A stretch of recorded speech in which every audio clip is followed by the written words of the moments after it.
Everyday blessing, berkat setiap hari. Focus on God, fokus pada Tuhan. Ibrani 12 ayat 1 dan 2. Karena kita mempunyai banyak saksi, bagaikan awan yang mengelilingi kita, marilah kita menanggalkan semua beban dan dosa yang begitu merintangi kita, dan berlomba dengan tekun dalam perlombaan yang diwajibkan bagi kita.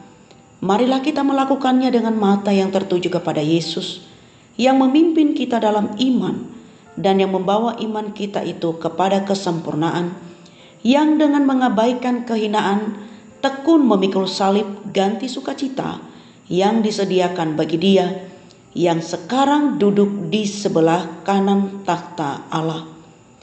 Cahaya yang memancar tidak memiliki daya sama sekali, namun cahaya yang berfokus lewat kaca pembesar bisa membakar sehelai rumput atau kertas.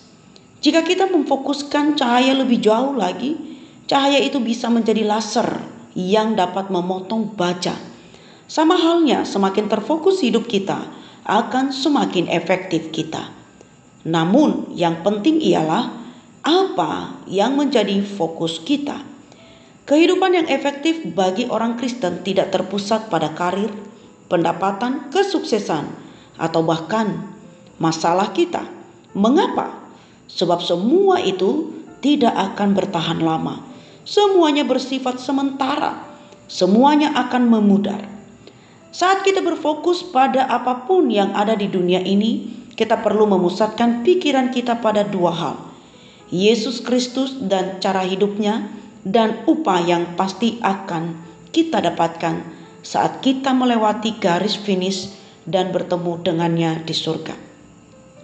Menjalani hidup yang berfokus membutuhkan kegigihan, dan kunci kegigihan ialah perspektif kita. Semua itu bergantung pada cara kita memandang kehidupan. Alasan selalu menentukan berapa lama. Ketika kita punya alasan mengapa melakukan apa yang kita lakukan, maka kita akan memiliki motivasi untuk terus melakukannya. Alasan mengapa begitu banyak orang Kristen goyah dan tidak mengakhiri maraton kehidupan dengan baik ialah karena mereka lupa mengapa mereka melakukannya. Mengapa saya membaca Alkitab atau pergi ke gereja atau bersekutu dengan kelompok kecil atau melayani dalam pelayanan? Kita melakukannya karena itu adalah kebiasaan-kebiasaan yang membantu kita bertumbuh secara rohani dan yang mempersiapkan kita untuk kekekalan. Ketika kita lupa bahwa kita harus hidup untuk kekekalan, bukan untuk hari ini, gangguan-gangguan dalam kehidupan akan membuat kita keluar jalur.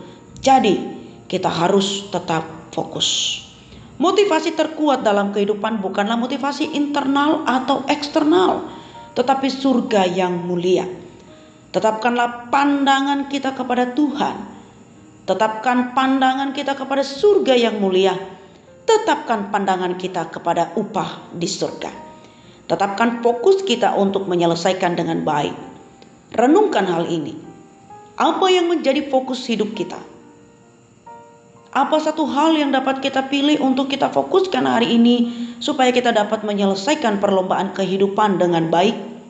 Misalnya, berkomitmen untuk membaca Alkitab secara teratur, bergabung dengan kelompok kecil, menghafal ayat-ayat Alkitab, dan lain-lain. Ketiga, bagaimanakah dengan menjadi bagian dari gereja dan kelompok kecil membantu kita untuk berfokus pada kekekalan? Misi.